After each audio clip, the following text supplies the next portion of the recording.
আচ্ছা, আপনারা বলেন তো, একজন ভালো ডাক্তার সে কি চাইবে যে তার রোগী কোনোদিন ভালো হয়ে যাক?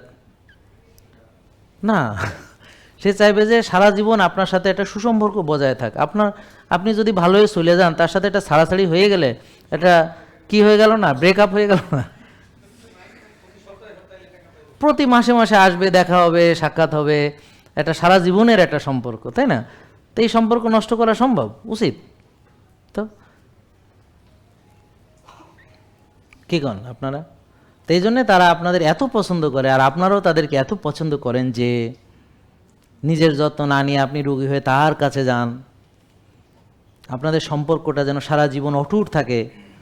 এই জন্যে আপনাকে এমন পরামর্শ দেয় যে কোনো দিন আপনার এই রোগ ভালো হয়ে যাবে না, এ ওষুধ আমি জীবনেও ছাড়তে পারবো না, নাকি? হ্যাঁ, তাহলে ওই ডাক্তারও সারা জীবনের জন্য পার্মানেন্ট। কিন্তু এগুলো সব মিথ্যা কথা, যে আপনি চাইলে ডায়াবেটিস থেকে ভালো হয়ে যাবেন। যদি ইনসুলিন তৈরি হয় তাহলে ইনসুলিনও লাগবে না, ওষুধও লাগবে না, ইনশাল্লাহ নিয়ম মানলে ভালো হবেন। কী বলেন, বিশ্বাস হয় নাকি হয় না? মানলেই হবে, আপনি মেনে দেখেন কয়েকদিন। আমি সিম্পল একটা পরামর্শ দিচ্ছি, ওদিন দেখালাম যে সামান্য একটা ব্যায়াম, খালি একটা ব্যায়াম দেখাইছি, যে উঠবস করে, হ্যাঁ, কান ধরতে হবে না, এমনি উঠবস করে, হ্যাঁ।